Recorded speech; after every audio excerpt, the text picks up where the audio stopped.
Spa 2022. Depois da não corrida do ano anterior, Max Verstappen sagra-se novamente vencedor da etapa. Uma Ferrari, o seu oponente, fazendo caquinha, eles mais do que nunca estão com as mãos na taça. Competência de um lado, incompetência do outro. E mais outras 8 equipes para serem analisadas agora no BPcast.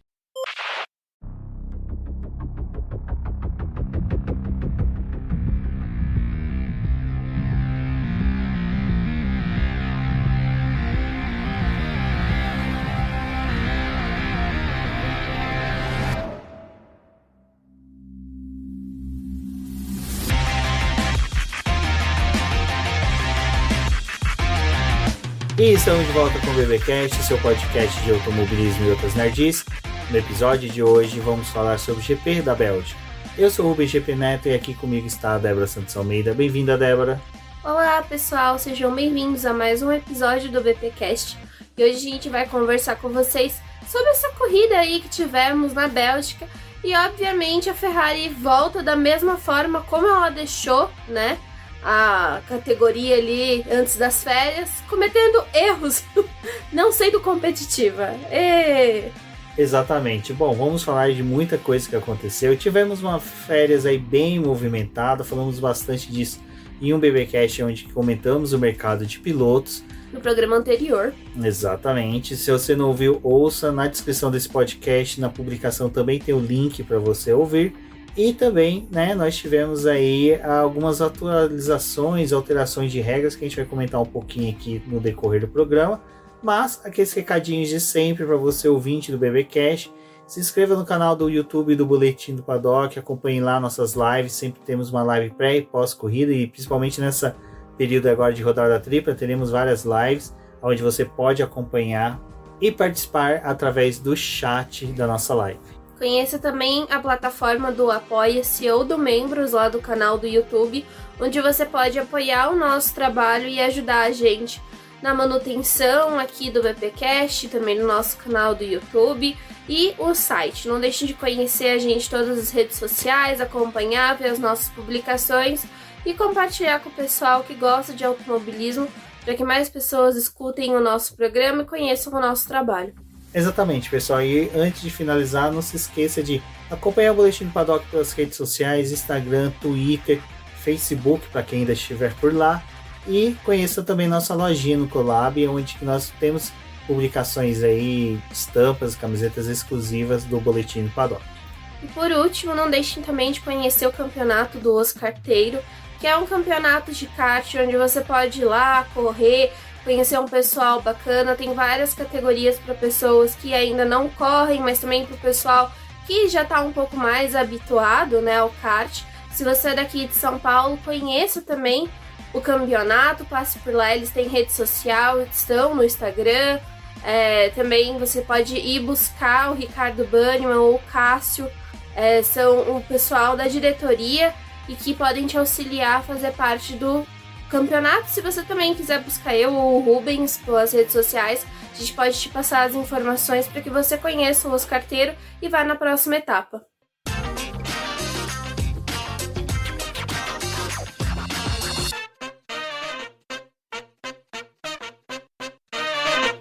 Débora, o casamento entre McLaren e Daniel Ricciardo acabou, como a gente já havia até previsto nesse podcast que a gente comentou do mercado. Minha opinião, o que eu acho sobre isso, eu falei na última live também, até o pessoal se estranhou um pouquinho do que eu falei, principalmente que eu até teci algumas palavras de defesa ao Daniel Ricciardo, mas também tem um texto que eu fiz falando sobre todo o imbróglio que foi esse casamento do Ricciardo, como foi muito esperado pela McLaren a chegada do australiano, e também com a própria chegada do australiano foi muito comemorada por ele, né? Ele se sentia muito feliz por estar na McLaren, mas infelizmente finalizou. Foi nessa semana, a gente teve o anúncio ali do rompimento no final dessa temporada. A McLaren e Daniel Ricciardo não continuarão mais para 2023. O futuro do companheiro do Lando Norris nós não sabemos. E também qual vai ser o futuro do Daniel Ricciardo na Fórmula 1 ainda também é desconhecido. Já era algo que era esperado, né? Na verdade, a gente está tendo publicações, coisas falando sobre a saída do Ricardo bem do começo do ano, quando ele novamente com o carro novo da McLaren não estava rendendo, então os jornalistas já comentavam de uma possível saída. Era algo muito especulativo, mas conforme os meses foram passando, algumas declarações do Zac Brown, algumas coisas que foram acontecendo ali por debaixo dos panos, outras contratações de pilotos, né? Mas de qualquer forma a McLaren também começou a se encaminhar para poder correr na Fórmula E, então ela tinha que fazer outros contratos. Enfim, foi um relacionamento que acabou, a gente teve algumas discussões, né, porque o anúncio foi na quarta-feira e aí algumas outras declarações foram acontecendo, né, do próprio Zac Brown informando que ele tentou convencer o Ricciardo a ficar com a McLaren, mas ir correr na Indy, e foi algo que o Ricciardo não quis. Também é uma mecânica do Zac Brown de tentar amenizar um pouco a questão da multa, vários problemas ali que foram gerados, porque eles, quando estabeleceram o contrato com o Ricciardo, né, não imaginavam que iam ter esse problema, que iam precisar romper. Então eles colocaram, tem a cláusula lá que o Ricciardo receberia um valor quando se fosse quebrado esse contrato para poder assegurar o piloto. E o Zac Brown tentou, dar uma revertida ali.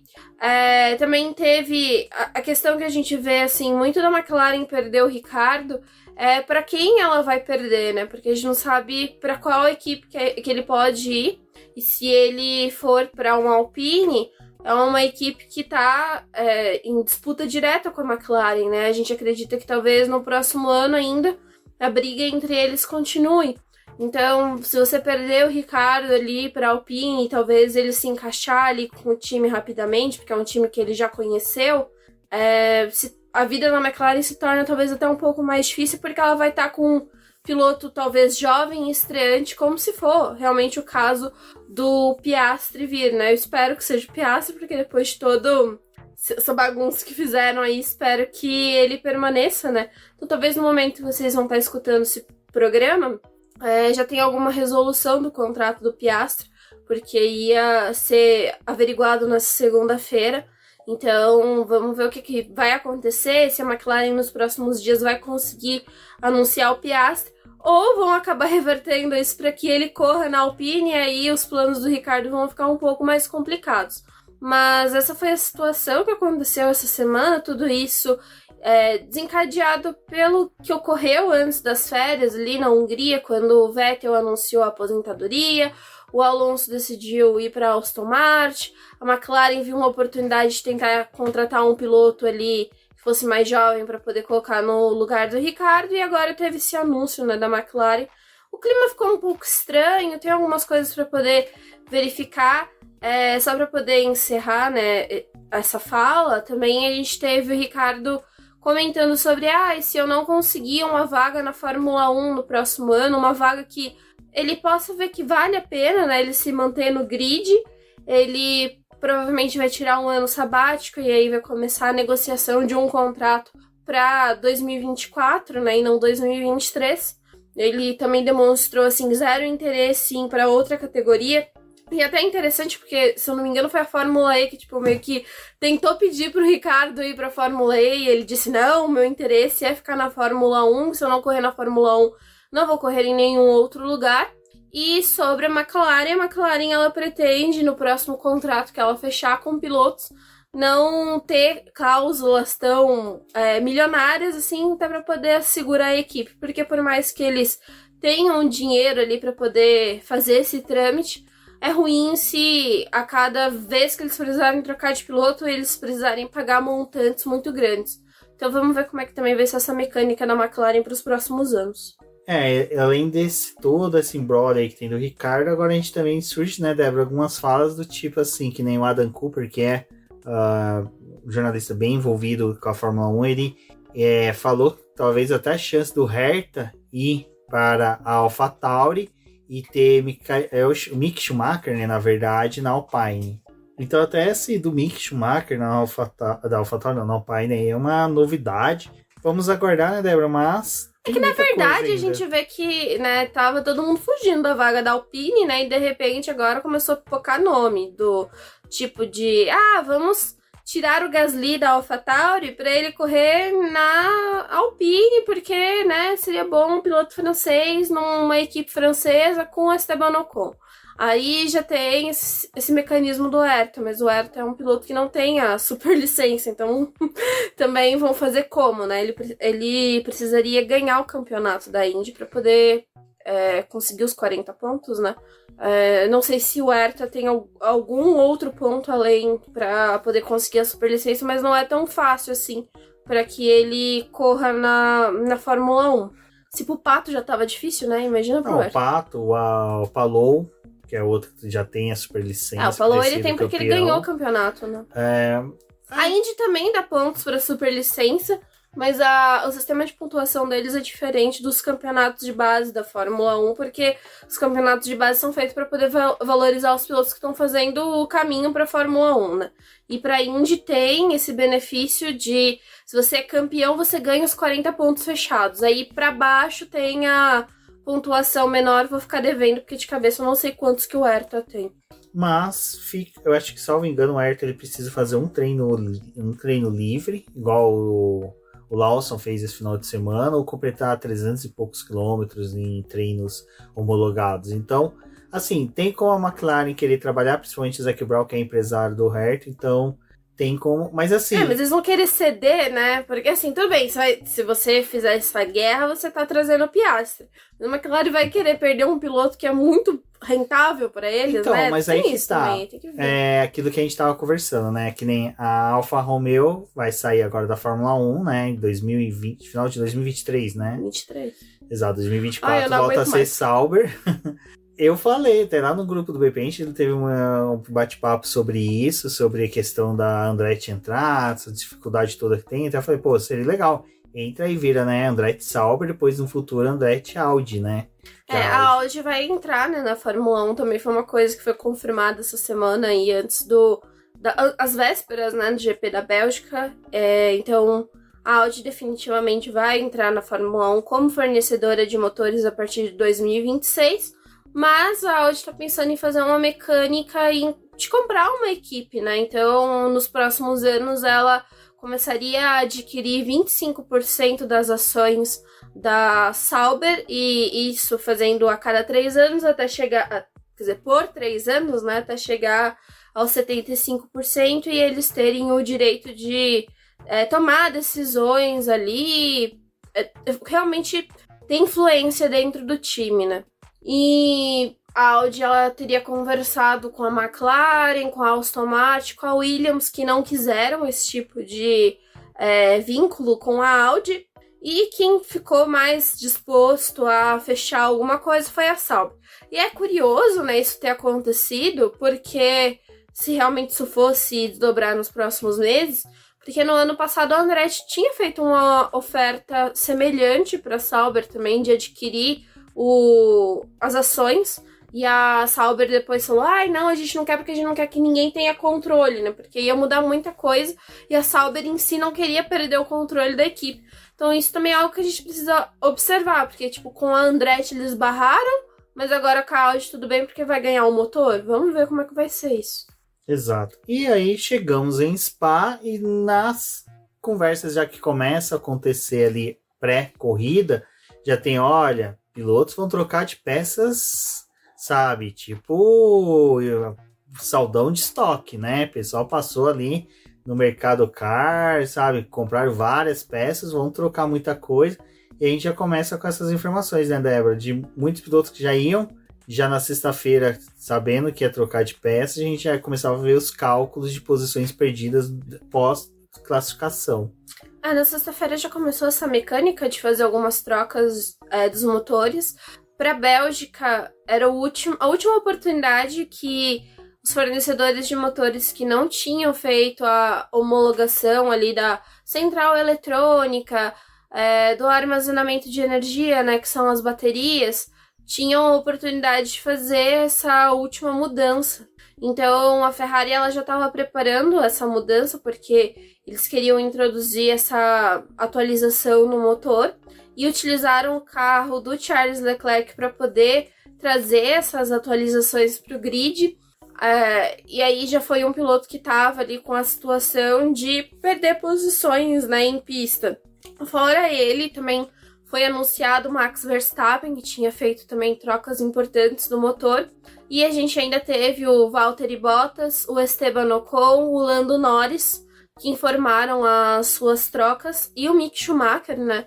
Então a gente teve 3 carros com o motor Ferrari fazendo a troca, e teve, né, a Red Bull, uma Alpine e uma McLaren também passando por trocas. Esse mecanismo é interessante porque já começou, como o Rubens falou, a contabilizar quantas posições cada um ia perder.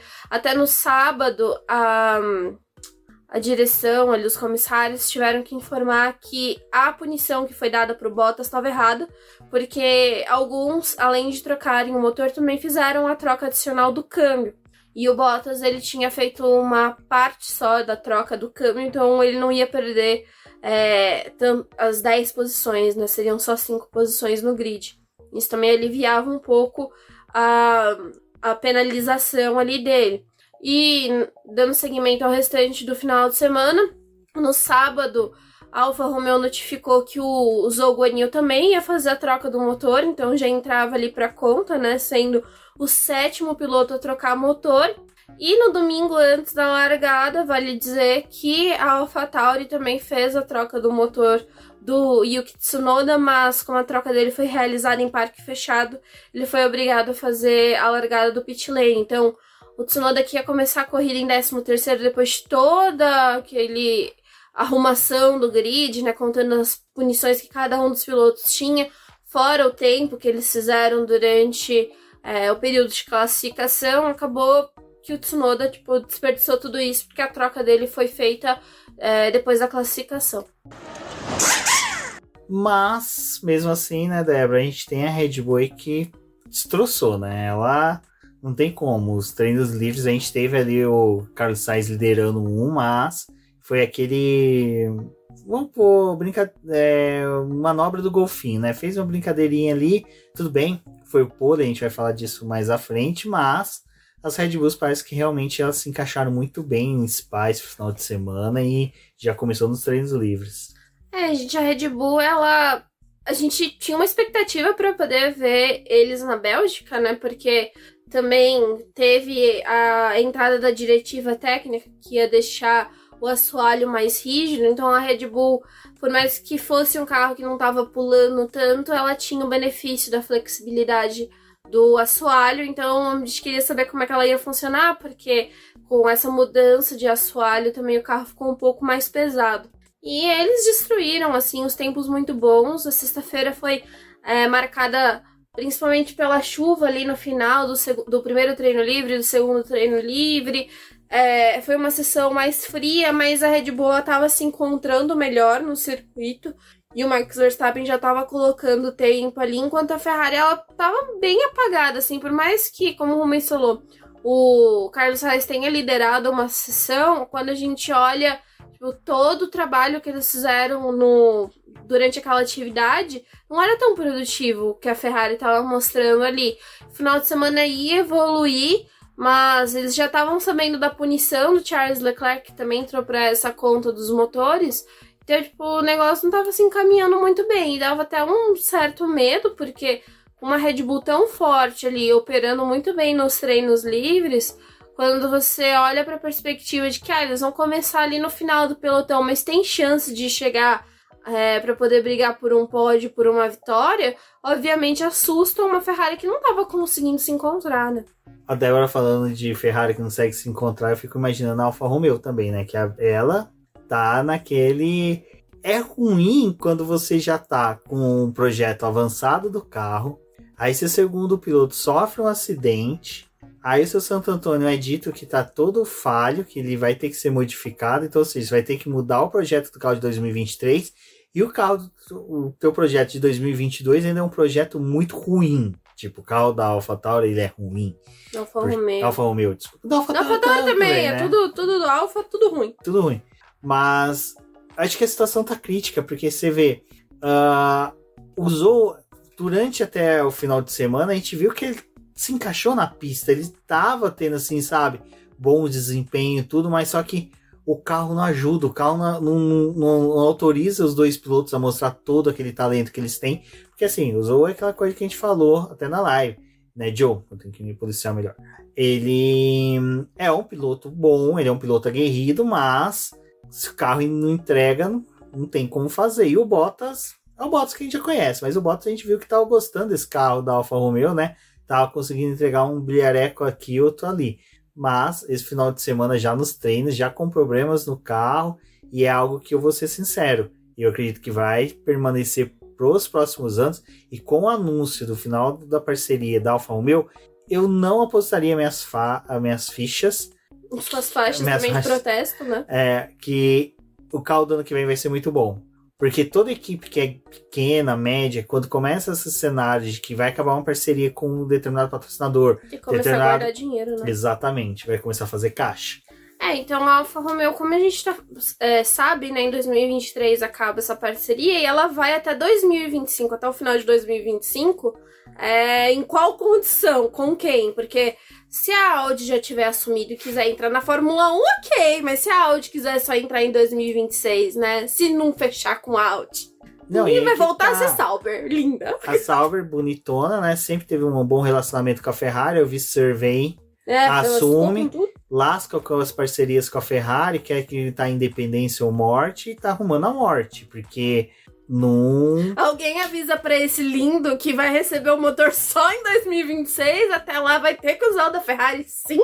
Ai, gente, olha, assim, acho que o projeto da Alfa Romeo pra 2022 foi até bom, é um carro que não é ruim, assim, você vê que eles têm, sim, as características deles, né, ali eles colocaram a filosofia deles, tentaram se distanciar um pouco da Ferrari, em questão também de receber algumas peças, eles não estão recebendo tudo exatamente da Ferrari, tem algumas coisas que estão saindo de produção deles. O que me espanta muito é que a Sauber, ela tem um centro tecnológico que é um dos melhores, e é uma equipe que não consegue sair ali do final do pelotão, né? Ela não consegue nem avançar pro meio. Existia muita expectativa com a mudança desse regulamento para que a Alfa Romeo ela andasse. Então, ali nos testes pré-temporada, deu uma animada, assim, em alguns momentos, mas era muita quebra. Foi uma das coisas que eu venho falando, tipo assim, desde a pré-temporada, que me assustava com as quebras da Alfa Romeo, era o quanto que isso ia perpetuar pro restante do ano.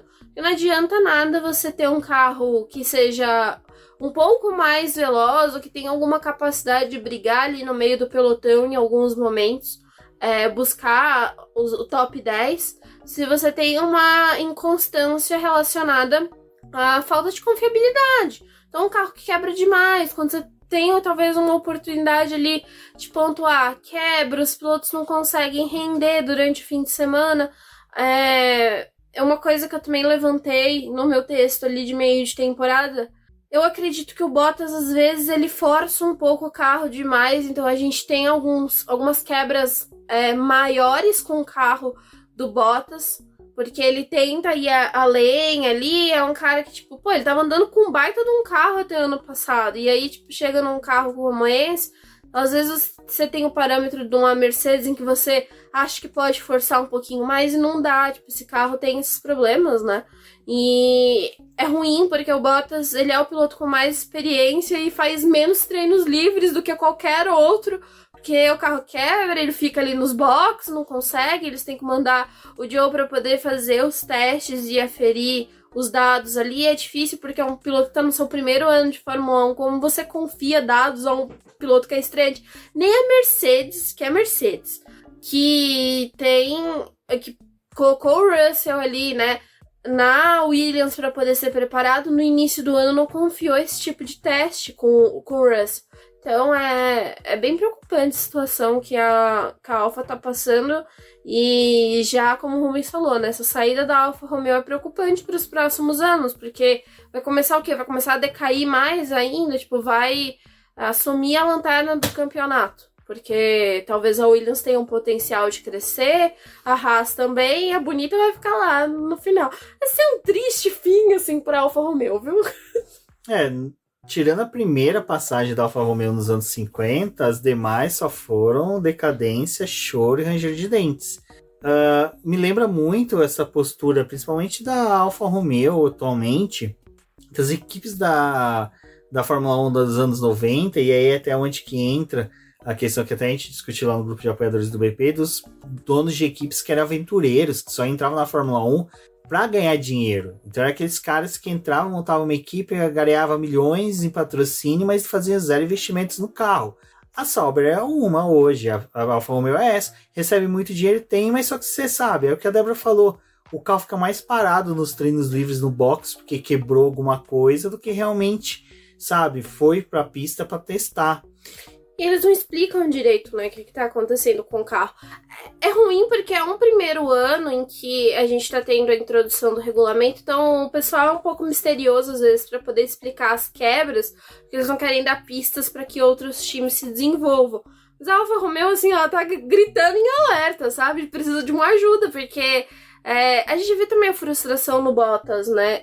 Assim, talvez ele ir pra equipe e achar que ia ter alguma coisa muito boa foi muito otimismo. Mas também quebrar do jeito que tá quebrando a gente não queria, né? Porque ano passado não era toda essa pataquada, né? Apesar da Alfa Romeo, assim como a Haas, ter abrido mão do campeonato mais ou menos na metade do ano, né? A Alfa Romeo ela desistiu depois que a Williams veio pontuando, mas acho que não era pra estar na situação que tava, porque eles pararam muito antes do investimento do carro do ano passado pra poder mirar no desempenho do carro desse ano. E aí, tipo, tá ali, estagnado, como se não tivesse mudado de um ano pro outro. Não, e a Alfa Romeo, até com o salto que até o próprio Albon fez nesse final de semana, se tornou o pior carro do grid, sabe? É a Alfa Romeo que...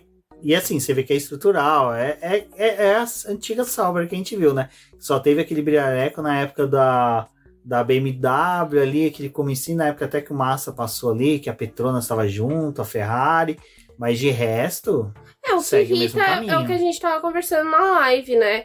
Essas equipes menores ali, parece que elas estão acomodadas. Tipo, a gente trabalha com esse orçamento todos os anos, então pra que a gente vai brigar mais pra frente? O trabalho que a gente tá fazendo tá garantindo a gente a ficar aqui na categoria e na parte final do campeonato, né? O pessoal às vezes vem um ou outro aí que quer comprar a gente, mas tá ótimo ficarmos aqui e fazer as disputas que a gente tem. Então, assusta um pouco, porque é um time que tem muito potencial, assim, se você for parar pra poder pensar, né? E a Alfa Romeo comercialmente era um bom nome, assim, você também perder, né? Porque vai sair em 2023 é complicado, porque ainda assim a Sauber ela teve um papel muito importante com a Alfa Romeo montadora, né? Eles tiveram um processo de desenvolvimento de carro, ajuda tecnológica dos pilotos, tipo, foi um trabalho bem interessante nos últimos anos, e agora, tipo, vamos chutar vocês e a gente se vira daqui pra frente. Aí chega a classificação. E nesse momento eu tenho que fazer um agradecimento ao Rafael Lopes, do Voando Baixo, porque ele salvou na hora da classificação, porque ele postou já ali depois do Q2, desculpa, como estava mais ou menos a classificação final, né? A gente não tinha muito bem noção, porque primeiro tinha que saber quais posições que o Leclerc, Verstappen, quem mais estava com troca de pneu? Ocon, o Norris iam ficar no Q3 para poder saber aonde que eles iam figurar ali na 10ª posição para trás. Então... O Bottas era o único que estava bem na fita, porque independente do que acontecesse com eles, ele ia largar na frente de todo mundo, porque trocou menos. Trocou, né? Trocou e destrocou, né? Trocou e destrocou e trocou de novo e ficou na frente de todo mundo. Exato. E aí agradecer ao Rafael Lopes, que prontamente, ali até durante a transmissão, o pessoal meio perdido em colocações, ele soltou 2 tweets com a organização certinho, depois do Q3 também publicou, e foi um rascunho que eu utilizei para a publicação do BP, então muito obrigado, Rafael, mais uma vez salvando a gente. Mas foi uma bagunça, né? Foi aquela bagunça, porque assim, tem necessidade do cara aí? Tem, vai querer dar vácuo. A Ferrari sabe fazer dar vácuo? Não. A Ferrari é o tipo de equipe que, se fosse construir uma nave espacial, ela ia explodir, porque eles iam ignorar o que é vácuo do universo, e na hora que a nave saísse da atmosfera terrestre, ela ia explodir. sabe? Por isso que a Ferrari constrói carros, não constrói foguetes para a NASA. Mas, quem diria? Olha, já falado do Vettel. Vettel fez bem. Foi um final de semana bem do Vettel. Vamos falar sobre isso. Max Verstappen faz uma volta voadora. Sim, realmente mostrou para que veio a Red Bull. Mas a pole foi do Sebastian. Nossa, o Sebastian Vettel tá pensando em mim. Só é possível. Tomara, né? Saudades, Vettel. Carlos Sainz. Carlos Sainz herdou a pole, mas quem deveria ter feito essa pole? Quem tinha que ter feito a pachorra de ter corrido rápido, ter feito a volta maravilhosa? Pérez. Eu quero saber o que Pérez tem na cabeça, porque assim, de certa forma, ele tá com o contrato renovado com a equipe, tá, mas tem que entregar, filho. Não adianta você falar numa entrevista que você tá ali para disputar a vitória, que você quer fazer frente, que você tem uma estratégia diferente de Verstappen, se você me deixa o segundo piloto da Ferrari fazer uma volta toda amarela, sem nem melhorar o tempo dele, fazer a pole, sabe? Você tinha que ter dado. A ideia da Red Bull só trocar as peças do Max Verstappen e deixar você sem punição, era para você fazer a pole. Mas não, esqueceram de avisar o Pérez. Nesse momento da reunião, o Pérez devia estar assistindo Chaves, sabe? Naquela aba oculto do Chrome. Era isso que ele estava fazendo. Ai, gente, foi uma classificação, assim, o final... Foi legal, foi uma classificação legal. Foi legal, mas acho que a primeira metade do Q3, né? A segunda metade foi, tá bom. Porque ninguém melhorou. Nem a estratégia da Ferrari melhorou. Os poucos que melhoraram ali, tipo, ok, mas não era o pessoal que tava tentando disputar as primeiras posições. O Sainz ficou com aquela volta que ele já tinha feito, não conseguiu melhorar. A Ferrari queimou um pneu sem necessidade nenhuma, porque era pra poder ter usado o Leclerc pra poder dar vácuo pro Verstappen. E assim, o Verstappen não, né? Pro Sainz. Mas... Tinha ter dado pro Verstappen sem querer. Sei lá, não ia fazer diferença. E... que vácuo esquisito, né? Que jeito esquisito de dar vácuo, porque na minha cabeça ali, o Leclerc tava mais atrapalhando o Sainz do que ajudando, né? Mas... enfim, né? Escolhas. Não, o Sainz não ia funcionar, gente, que o carro da Ferrari não ia andar. Ele não estava simplesmente andando. Tava fazendo... ele foi fazer o básico esse final de semana, porque você ficar, né? Há muitos milésimos, que foi uma eternidade aquela volta do Verstappen pra volta do Carlos Sainz, né? E para vocês verem como o carro da Red Bull estava de outro mundo, ela deu 2 segundos no carro da Mercedes. 2 segundos, gente. Gostaria que fosse a Ferrari. Mas a Red Bull tá correndo, sei lá, né? Na outra Fórmula 1, assim. Porque o resto que se cuide pro resto da temporada. E ainda tava com o carro mais pesado, né? Por causa que trocou o assoalho lá flexível pra uma... capaz que eles estavam até de tanque cheio. Falar, já vamos encher pra amanhã, né? Já deixa o tanque cheio. Ar-condicionado ligado. Aquelas coisas. Sobrando daquele jeito. Cassete rebobinando. Não, e o pior é que vem por aí uma coisa muito forte na Red Bull, que é um chassi mais leve, né? Na hora que botar um chassi mais leve, a gente vai ver o Verstappen fazendo corridas no estilo Sebastian Vettel. Larga, você não vê nunca mais. Faz a corrida dele, termina com 3 dias de antecedência, enquanto a GP2 tá terminando a corridinha deles ali, entendeu? É nesse nível quando a Red Bull acerta o carro. Bem-vindo à era Verstappen da Fórmula 1, aquele que vai ganhar uns 3 títulos seguidos no mínimo, e depois vai falar assim, tchau gente, tô me aposentando, anotem. Bom, vai dar uma de Nico Rosberg? Vai. Meu Deus, Mas não. assim, a gente não pode deixar de falar do nosso querido Albon, que olha... Albon. O Bono foi... o álbum foi muito bom. Cara, o moleque mandou bem. Pela primeira vez vocês vão ver eu elogiando o álbum. E olha que ele fez coisas boas na Fórmula 1. Como aquela vez aqui no GP do Brasil, aquele brilhantismo de bater no Hamilton para poder dar o pódio pro Carlos Sainz. Aquilo foi de uma esperteza gigantesca. Ai, gente, depois quando chegarmos na parte... Posso fazer um puxadinho? Pode. Carlos Sainz, ele tem um sério problema na vida dele, entendeu? Que ele vive de coisas herdadas. Porque ele já teve alguns pódios na Fórmula 1 herdados, né? Porque não tava ali, mas alguém foi punido, ele foi parar no pódio. E ele tá levando essa mesma estatística, esse mesmo brilhantismo pra pole, porque a segunda pole dele foi conquistada como? Herdando a pole de alguém. Ai, Carlos Sainz, para, por favor. Não, para não, continua. Não, consiga pelos seus próprios feitos. Não, foi o feito dele. Não, foi o que eu falei.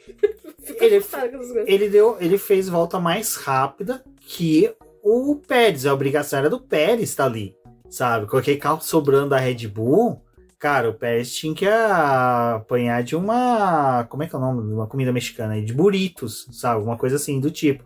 Mas o Carlos Sainz mandou muito bem, então eu acho que os outros dois destaques que tem mesmo da classificação é o Albon, que com aquela Williams chegou ao Q3, depois na corrida a gente vai comentar um pouco mais sobre, e o Fernando Alonso, que assim, nós ali realmente ali fazendo os cálculos de punição, de repente Alonso P3, sabe? Eu acho que nem ele acreditou, acho que o Otmar deve ter chegado assim, sabe, aquela de cabeça baixa falando, Alonso, então, você é P3, sabe? Porque Alonso brotou no P3. Foi legal? Foi pra caramba. Esperava mais na corrida? Bastante. Mas foi legal, foi bacana ali eles largar de P3. Foi como até a Mariana Becker, antes da largada, falar, né? As 3 primeiras posições, todos falando em espanhol ali. Deve ter sido um momento bem interessante. Helmut Marko deve ter enfiado a língua no nariz, pra não falar no cu. Porque ele falou, né, que o Pérez tem um certo problema por ele ser sul-americano. Sul-americano. Né? Tudo bem, o Sainz e o Alonso não são, mas podemos falar que isso é uma ofensa direta aos latinos, né? Então, vale aí meu momento de protesto contra esse Helmut Marko xenofóbico contra nós sul-americanos, né? Vamos lá, Débora. Primeiro que a gente vai falar umas coisas aqui, eu quero que a galera pense que a gente não é hater, a gente não quer, sabe, ficar criando teoria da conspiração. Mas que é muito estranho, do nada, assim, e não é uma coisa assim que só a gente estranhou, a gente, quando viu isso, a gente, pô, vamos procurar, vamos ver se tem mais gente estranhando isso, e teve vários jornalistas, várias arrobas aí, falando a mesma coisa. 2 AlphaTauris, de repente do nada, vão largar dos boxes. Tiveram que fazer mudanças ali, vamos mudar peça, vamos mudar isso, vamos dos boxes. E aí, né, Débora, é aquela velha história, né? Quando acontece isso ali naquele momento, as vagas desses carros ficam em aberto, e ficam bem abertas à frente de quem? Max Verstappen. É lógico, pode ser aquelas teorias da conspiração aí que o pessoal tanto falou, mas que ficou muito bem-vinda essas 2 AlphaTauris irem para os boxes, largar, ficou muito bem-vinda para o Max Verstappen. Não que ele precisasse, né? Porque, desculpa, eu acho que antes ali da Radilon ele já teria ultrapassado as 2 facinho, né? Mas, gente, a AlphaTauri tem que se curar, gente. Eu falo, a AlphaTauri tem que ser vendida, não tem que mais pertencer à Red Bull. Ela já perdeu a função total de ser uma equipe que forma pilotos para a equipe principal. Hoje, que você tem um segundo piloto que não é da academia, sendo que você tem Gasly na AlphaTauri, é tão ridículo, sabe? É ridículo. E assim, é tão ridículo que nem o Dohan, que Dohan não. O Lawson, que treinou esse final de semana na AlphaTauri e até ganhou uma das corridas da GP2. Pena, né? Mas, enfim. Cara, se ele hipoteticamente conseguir aí super licença, vai tirar o quê? O Gasly ou o Tsunoda?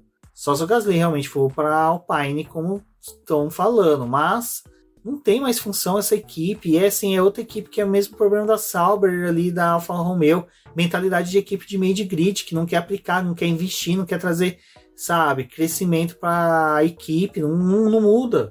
Pô, essa equipe só tem brilho quando acontece uma catástrofe na corrida, que o Gasly vai e vence, ou pega um super campeão como foi o Vettel, que levou o carro à vitória lá em Monza 2008, que de resto não vai fazer nada na Fórmula 1, não vai acrescentar em nada, não tem chance. Então hoje a AlphaTauri é tão desnecessária, poderia ser muito bem substituída aí, que eu falo, que seria interessante pro Andretti comprar o espólio dela, quer dizer, espólio não, comprar ela, a franquia, a AlphaTauri, e transformar ela em Andretti, trocar por A já, não mudava nem na ordem alfabética da equipe. A família Andretti também é italiana, já vai ali, fica ali em Fiorenza, tudo bonitinho. Mas não dá. Você chega a ser muito amadorismo a postura que a AlphaTauri tem com os seus 2 pilotos, principalmente com o próprio Gasly, né? Que o Gasly esse ano não está entregando metade do potencial que realmente ele tem.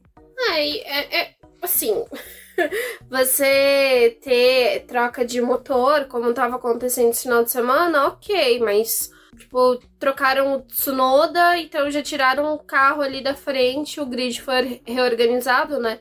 E o Gasly, instantes antes da corrida começar, começou a começar, foi difícil. Passou a enfrentar alguns problemas ali elétricos e o carro dele foi removido do grid para poder não atrasar a largada, porque se ele tivesse algum problema, eles iam ter que debitar uma volta, né? Então, fizeram isso ali e ele começou do pit lane. É como o homem falou, né? É até interessante, porque assim, a gente fala que Verstappen largou do final do pelotão, mas não largou nada, né? Ele largou do meio do pelotão ali, tipo... O final do pelotão da Fórmula 1, pra mim, é, tipo, 17 pra baixo, porque da posição que o Verstappen tava já era... Ele, né, o Leclerc, já era uma posição bem mais favorável pra eles. E ter um carro a menos ali no grid também foi muito melhor. O Verstappen, ele foi jantando todo mundo, então rapidamente ele chegou ali nas primeiras posições. Mas é como o Rubens falou, né? A AlphaTauri, ela também tipo, não cresce, ela fica ali estagnada.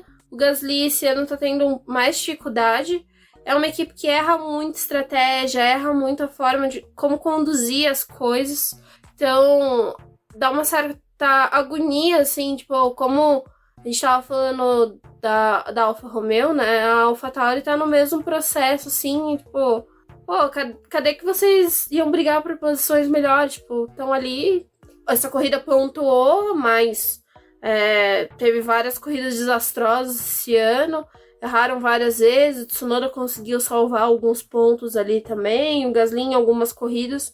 Mas é mais provável a gente ver problemas da AlphaTauri do que realmente ter corridas dignas esse ano, né?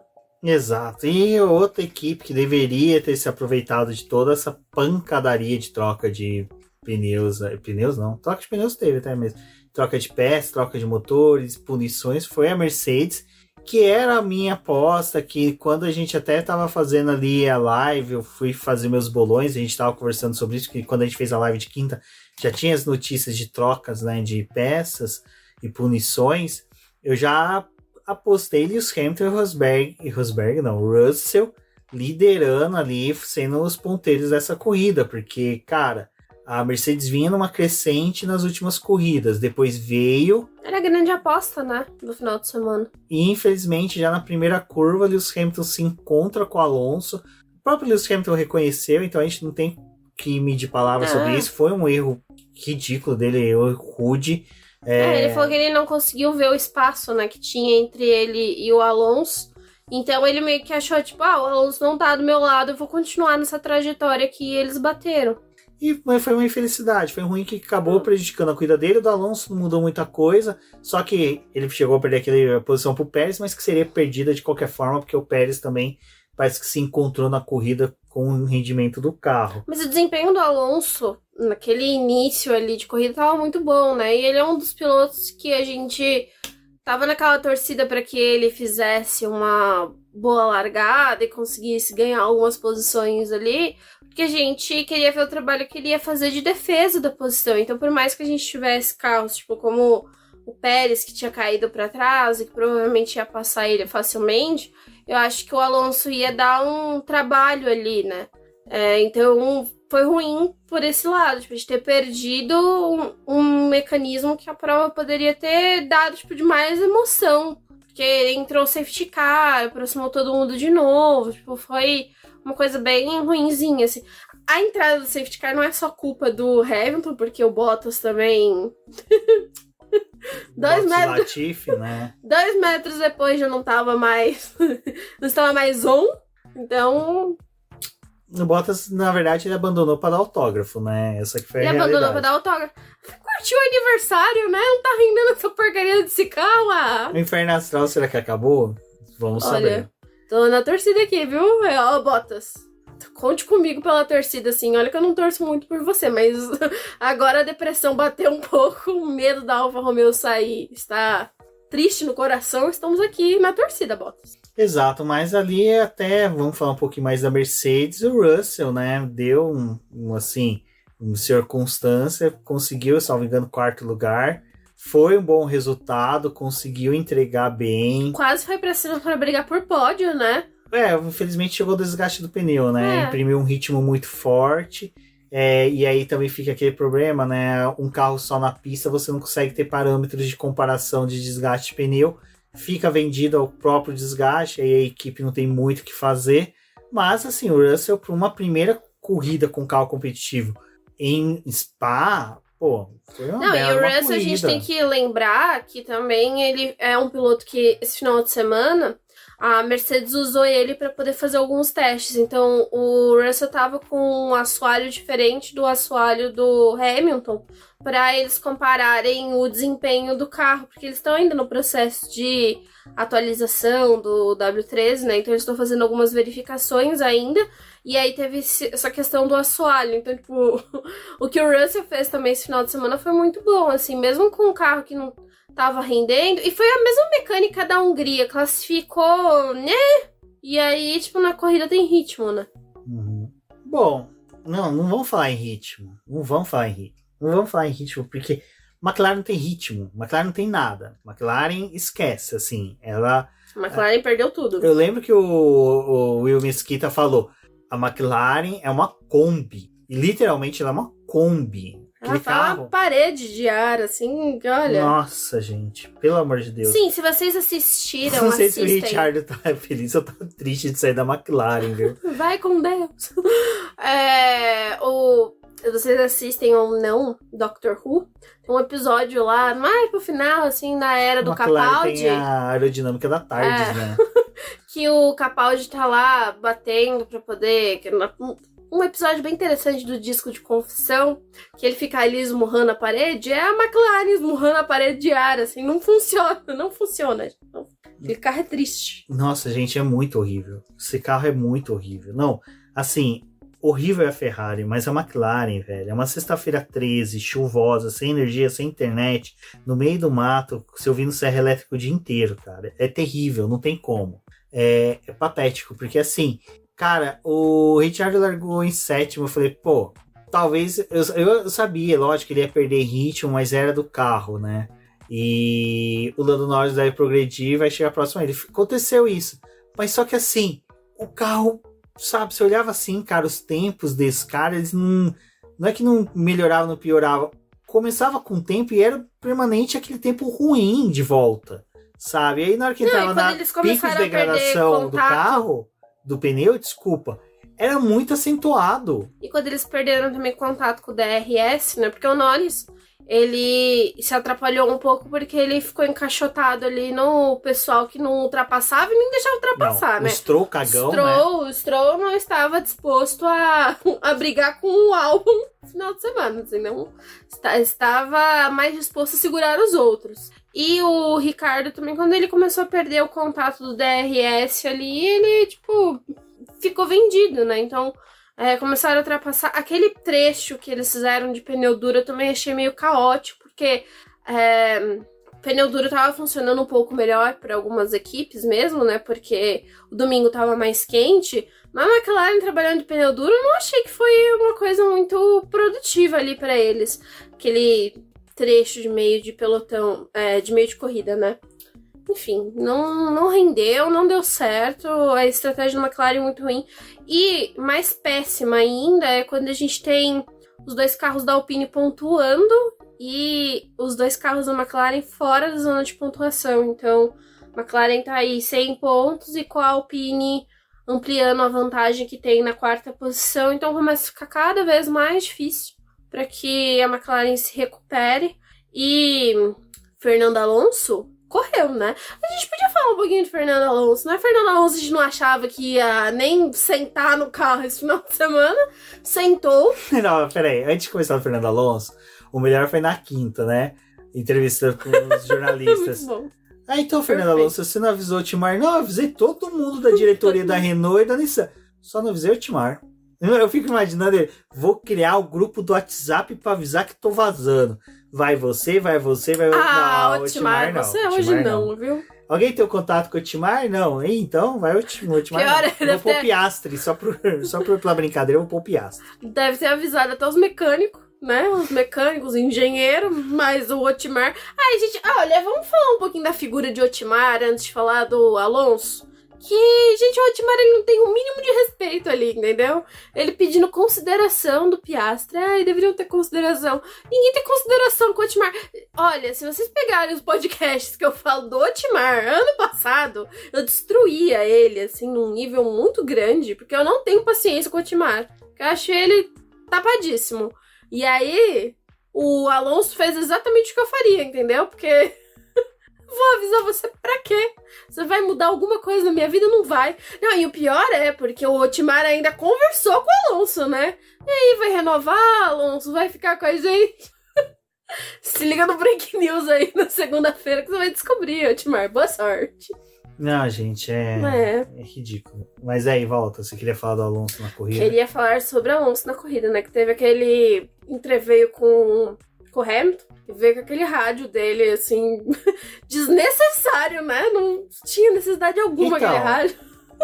Eu vou dar uma colher de chá pro Alonso nesse ponto. Eu mesmo, vocês já viram que eu quando fico cabeça quente, às vezes eu falo algumas besteiras que depois eu me arrependo. O Rico Alonso, às vezes, não se arrepende, né? Mas eu gostei, assim, o rádio dele foi ruim, foi. Mas eu gostei da forma com que o Hamilton se respondeu. O Hamilton ele já tá calejado, né? Né? Ele já... não quero saber. Ele não alimentou nem a treta dos outros, assim, pra dar a oportunidade do pessoal fazer alguma matéria. Ele só... ele foi tão, assim, de boa, sabe? O que a gente fez nas pistas já... O cara já tá pensando na Holanda, já tá pensando, sabe? Ele deve ter chegado ali daquela caminhada que ele fez na floresta sozinho, chegado pro Totoro e falou, desculpa, foi mal. O Totoro falou, senta ali, cara, você já trouxe milhões pra essa equipe. Não é um erro bobo desse que vai comprometer você dentro da equipe. O outro comentário que eu gostaria de fazer sobre o Alonso foi depois que a corrida acabou, que ele foi falar da Ferrari, né? Foi falar do erro da Ferrari. Esse comentário da Ferrari eu gostei. Não, foi muito bom. Mas eu não entendo por que fizeram aquele negócio. Não, a jornalista perguntou pra ele, né? Mas, pô, você viu que o Leclerc entrou nos boxes, fez pit stop pra fazer a volta? Vi, né? A Ferrari tem dessas estratégias estranhas, não entendi por que eles fizeram. Mano, se o Alonso passou pela Ferrari não entendeu, eu acho que nem o pessoal lá... Gente... Ai, gente, olha, temos que falar sobre a Ferrari também. É um assunto emendando no outro. Hoje o podcast tá muito dinâmico, assim. Não vai dar nem pro Gomes colocar as vírgulas, porque tá num ritmo frenético como a corrida da Bélgica. Ferrari, maravilhosa, né? Com a Lady, que é essa gracinha de equipe, ela fez essa estratégia, assim, por quê? Né? Estratégia ruim, botou um risco desnecessário com o Charles Leclerc, botou ele, porque são ótimos em cálculo, colocaram ele atrás do Alonso. Por que, Deus? E aí depois, pra poder completar tudo isso, o Leclerc não consegue fazer nada, porque reduziu o tempo, mas não o suficiente para bater a volta do Verstappen, e ainda foi punido com 5 segundos e perdeu a posição pro Alonso de qualquer jeito. Olha, foi uma belíssima e uma cagada, viu? Dessa vez, se esforçaram. E outra coisa que me dá um pouco de agonia, assim, acompanhar a corrida da Ferrari um pouco mais de perto, é a negociação que tem nos rádios, né? Nossa. Pra poder convencer da estratégia, que a estratégia é boa. Se a equipe... Porque, gente, se vocês não sabem, vou tentar explicar aqui rapidinho como é que funciona. Tem o engenheiro, né, a pessoa estrategista que fica ali no pit wall, que tá observando as coisas que tá acontecendo, que deveria, em teoria, saber o que as outras equipes estão fazendo para tomar as decisões, né? E por trás ali dessa equipe tem o pessoal que tá acompanhando a corrida, tá acompanhando o desempenho dos outros carros, como que tá funcionando os pneus do restante do pessoal, tipo, esses outros engenheiros que são auxiliares para poder colaborar com a questão da estratégia. Então, tipo assim, antes da corrida tem uma reunião para você discutir as estratégias, porque principalmente em final de semana, assim, em que o clima tá muito dinâmico, você conversa com os engenheiros ali, com o estrategista, para poder ver, olha, como a pista mudou dessa forma, a gente espera que vá acontecer isso. Então vamos trocar aqui o que a gente tinha planejado, vamos fazer algumas alterações.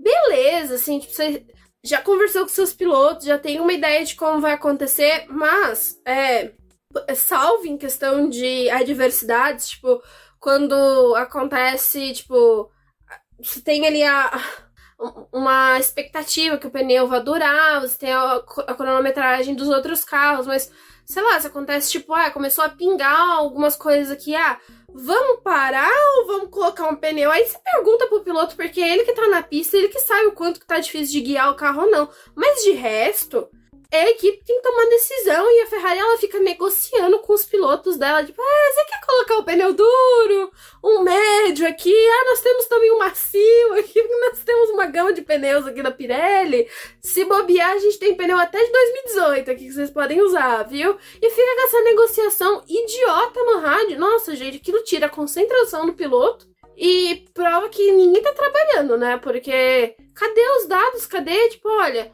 Não, a gente tá vendo uma situação que tá a corrida, a gente vai fazer X, a gente vai alterar. Aí não fica negociando com o piloto, gente.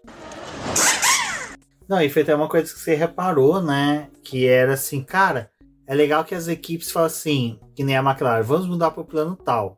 Aí o piloto, tá, beleza, tipo, aí ele já sabe o que ele tem que fazer. A Mercedes vira pro Hamilton, que nem no caso o Bono, vira pro Hamilton e fala assim, olha, o que você acha disso? Mas, cara... É tipo, não vamos fazer o pit stop. Mas a gente tem dados aqui que apontam que é melhor fazer o pit stop. Ele faz. Ele não dá, tipo assim, aquela questão, várias opções pro piloto, fica discutindo com o piloto a todo momento na corrida. A gente tem a opção aqui A, B, C e D, e você... Gente, o piloto vai saber... Ele primeiro que o piloto, se ele não... A Ferrari acredita em mágica, né? Abre o leque de cartas, escolhe a carta. Tem certeza que é essa? Eu escolheria a outra. Ai, gente, olha, dá uma raiva. Porque eu não entendo pra que faz isso. Porque, cara, eles sabiam a situação que o Alonso estava na pista. Quanto que tinha de tempo do Leclerc para o Alonso. Se o Leclerc não tinha mais como avançar pra poder buscar o Russell. Tipo, eles estavam cientes e ficam... negociando o pneu. Aí teve uma hora até que o Leclerc perguntou, né? Mas não dá mais pra gente fazer isso? Tipo, era uma outra estratégia lá. Não dá, já passou o tempo. Se vocês tinham a opção de tentar brigar com o Russell, por que deixaram pro final da corrida pra falar que não? Ai. Essa é a Ferrari, né? É série Ferrari. Exato, mas... Aí, deixa eu só puxar aqui o trem mais que a gente vai falar. É. Não, teve a questão do erro da final com o Charles Leclerc, né? Mas a gente não pode deixar de falar que o Carlos Sainz, pelo menos, né? Foi aguerrido, lutou ali, brigou, fez tudo direitinho e acabou no P3 honroso, porque realmente contra as Red Bull não dava pra disputar. E foi até interessante que na hora que o Russell começou a ameaçar, a Ferrari até que ali soube mais ou menos usar de uma tática. Falou assim, olha, teu ritmo tá bom, se você apertar um pouquinho mais, você não perde a posição pro Russell. E aí o Sainz achou uma condução confortável para ele, em que ele não tinha um desgaste tão acentuado de pneus, enquanto que o Russell teve que vir, daquele termo que eu gosto de usar, esmerilhando, né, os pneus para poder alcançar o Sainz. E o Sainz ele teve um match. E aí esse é o problema que eu achei com o pódio do Sainz. Foi um pódio merecido pelo Sainz, não pela Ferrari, e esse pódio vai mascarar todo o final horrível, patético da Ferrari, de mandar o Leclerc com o pneu errado na classificação, depois na corrida fazer ele entrar nos boxes para trocar pneu e também para conseguir a volta mais rápida, ainda sofreu uma punição. Tudo bem que a corrida do Leclerc ficou ali meio que comprometida no momento que a viseira entrou no duto de freio. Aquilo ali foi bem prejudicial para a corrida dele, porque foi uma parada que ele antecipou que não tinha necessidade, né? E o trabalho que ele ia fazer com o macio era semelhante ao do Verstappen. E o Leclerc é aquilo que a gente já discutiu várias vezes, ele é muito rápido, então para corridas assim de recuperação, ele funciona, né? Porque ele... E o traçado de Spa favorece ele, favorece, né? Também. Mas quando ele fez aquela segunda parada ali com pneu médio, ele entrou na estratégia que quase todo mundo do pelotão tava. Ele tava brigando contra pilotos com carro mais fraco. Sim, ele tava brigando com pilotos contra, né, carros ali mais fracos, mas em que tava todo mundo de pneu médio. E tinha horas ali que ele não conseguia botar o carro de lado para poder fazer ultrapassagem, ele perdeu um tempo ali também, ficando estagnado atrás de gente que, tipo, se ele passasse mais rápido, ele voltava pro top 10, né, com mais facilidade. E é por isso que eu acho que ele deveria ter voltado com o pneu macio. Tudo bem, foi uma parada antecipada, mas volta para você voltar mais rápido possível, para você ganhar o tempo que você perdeu, sabe? E aí você faz uma corrida onde que você vai otimizar máximo o uso daqueles pneus para parar até na mesma previsão que você tinha, para poder, sabe, poder ganhar tempo. E a Ferrari realmente ali errou novamente. Mas, né, o que esperar da Ferrari. Bom, e aí a gente tem que falar um pouquinho também sobre o Ocon, que fez foi a primeira vez, gente, a primeira corrida do Ocon que ele realmente aparece, ele fez a corrida. Não, primeira não, que teve aquela GP do Brasil que ele bateu no... Mas tá distante, né? No Verstappen, mas teve aquelas brigas com o Pérez, mas é a primeira corrida do ano que realmente você vê o Ocon trabalhando, né? Fazendo alguma coisa em pista, né? Foi pra cima. Estreou, né? Aquela ultrapassagem ali que tava ele, o Gasly e o Vettel, aquilo foi fenomenal, porque usou o vácuo ali do carro, trabalhou, deixou o Vettel, tipo, o que tá acontecendo aqui? Recuperou a posição. Foi uma corrida muito boa do Ocon mesmo, assim. Ele também, né, entrou na lista dos punidos, então foi um piloto que começou um pouco mais atrás. Mas funcionou muito a corrida dele. Aí, tem uma coisa dessa ultrapassagem que eu não concordo com o que a Fórmula 1 fez e muita gente veio falar, foi legal, não foi. Que é comparar com a ultrapassagem que aconteceu no mesmo ponto em 2000, que foi o Hakkinen, Schumacher e o Zonta. O Zonta, com a posição que o Vettel tava, né, vem o Mika Hakkinen e o Schumacher abrem e fazer a ultrapassagem dupla sobre o Zonta, né? Mas ali não tinha nem DRS, né, gente? Exatamente. Esse foi o que eu falei, não tinha DRS. O Zonta era retardatário, então era meio que um ponto fixo na pista. Os dois carros estavam muito mais rápido. E tem outra coisa, cara. Tava vindo uma disputa durante a corrida toda entre Mika Hakkinen e Schumacher. Quem puder tiver a oportunidade de assistir esse GP de 2000, que ali era a disputa do título. Disputa do título entre os dois. Não era disputa só pelo, vamos ver, não. Os dois estavam disputando título. E assim, era Mika Hakkinen e o Schumacher, né, gente? Vocês não querem comparar ali com o Tsunoda e o Ocon. O máximo é o Vettel ali. Não, era o Tsunoda. Tsunoda. Gasly, coitado. Gasly tava chafurdando. O Gasly já tava lá na frente, né? Então, assim, eu acho que não se compara tanto, não, porque... Teve o DRS, sabe? Aquela coisa ali bem artificialzinha. Coitado, o Vettel ficou vendido, né, pelo DRS. É aquela coisa, numa condição normal. Ele usou o DRS no período que ele podia, mas depois ali naquela parte ele já tinha feito ultrapassagem, né? Então a aferição não valeu pra ele. Então, fazer o quê? Mas não ficou igual. Não ficou igual. Por favor, parem. Principalmente você, dona Fórmula 1. Bom, pessoal, acho que foi isso. Teve o Vettel que bateu o recorde, né? O piloto que mais voltas completou no circuito de Spa-Francorchamps. Cara, mais um recorde que o Vettel deixa aí. Não sei se será superado por outros pilotos, né? Principalmente por causa da consistência que ele teve ali na época da Red Bull, que o carro dificilmente quebrava, até os próprios carros da Ferrari. Acho que o pior carro que ele realmente veio a guiar na Fórmula 1, mesmo comparado com aquela Ferrari de 2020, é essa, a Aston Martin. E aí fica o meu recado pro pessoal. Você ouviu aqui o BBcast, que terça e quinta teremos live falando sobre a Fórmula 1, falando sobre o GP de Spa. Se você ouviu aqui no Spotify, tem caixinha de comentários agora, então você pode comentar lá. Era uma caixinha de perguntas, mas eu vou deixar pro pessoal fazer comentários. Tem uma perguntinha também, se vocês acham que o Verstappen já é o campeão de 2022, já pode entregar a taça para ele. E o outro campo é para vocês comentar. Então tá ouvindo pelo Spotify, comente ali, fale com a gente. Vai ser interessante usar esse espaço aí para a gente bater um papo. Também nas redes sociais. E fica o convite mais uma vez para nossas lives lá no YouTube, na Twitch, Facebook e Twitter. Bom, pessoal, obrigada a todo mundo que escutou o episódio até aqui e acompanhou a gente nas redes sociais esse final de semana. No próximo final de semana, né, já tem GP da Holanda, então mais uma corrida aí. O Verstappen provavelmente vai para cima para poder conquistar mais uma vitória, né? Ainda mais numa corrida que é na casa dele. Acompanhe a gente nas redes sociais, nas nossas lives que vamos fazer essa semana. Lembrando, a gente vai dar os avisos pra live, mas a live essa semana ela vai ser um pouquinho mais tarde, não vai ser às 8h20 como a gente costuma fazer, provavelmente vai começar às 9 horas, mas não deixem de passar lá, a gente vai tentar fazer um papo um pouco mais rapidinho, porque a gente sabe que vai começar um pouco mais tarde, mas participem, deixem as opiniões de vocês, tragam os comentários e até uma próxima. Até a próxima, pessoal.